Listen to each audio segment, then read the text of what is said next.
বিষ্ণু বললেন সবচেয়ে বেশি জান্নাতে প্রবেশ করাবে যে দুটি আমল, একটি হচ্ছে তাকওয়াল্লাহ, আল্লাহর ভয়, আরেকটি হচ্ছে উত্তম আচরণ, সর্বোত্তম আচরণ।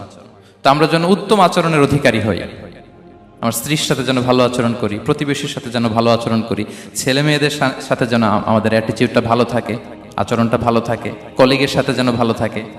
বিশ্বনবীর আচরণ যেমন ছিল তেমন আচরণ যেন আমরা গড়ে তুলতে পারি। আওয়াজ করে পড়ুন আমিন। সুনানে আবু দাউদের এক বর্ণনা বিষ্ণু ইসা ইসলাম বলেন, খুব চমৎকার একটি হাদিস, মনোযোগ দিয়ে শুনুন। তিনি বলেন, আনা যাঈমুন বিবাইতিন ফি রাবাদিল জান্নাতি লিমান তারাকাল মিরাআ ওয়া ইন কানা মুহিক্কান। আমি ওই ব্যক্তিকে জান্নাতের আঙ্গিনায় একটা ঘরের গ্যারান্টি দেই যে ব্যক্তি তর্ক করার সময় নিজে হক এটা জেনেও সে তর্ক থামিয়ে দেয়।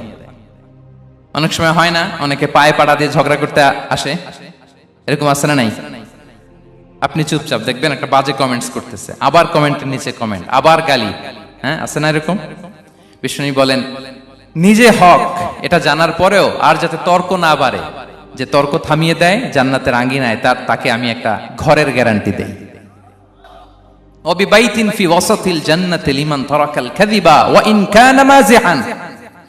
আর ওই ব্যক্তিকে আমি জান্নাতের মাঝখানে একটা ঘরের গ্যারান্টি দেই যে ব্যক্তি কৌতুক করার সময়ও মিথ্যা পরিহার করে।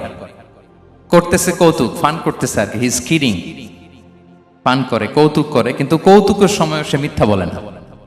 এই স্বভাব যাদের, তাদেরকে আমি জান্নাতের মাঝ বরাবর একটা ঘরের গ্যারান্টি দেই।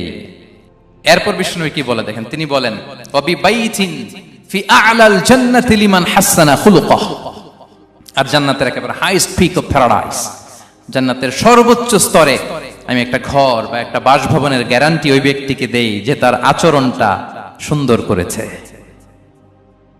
যে সুন্দর আচরণের অধিকারী হয়েছে, তাকে জান্নাতের হাইস্ট পিকে আমি একটা বাসভবনের গ্যারান্টি দেই।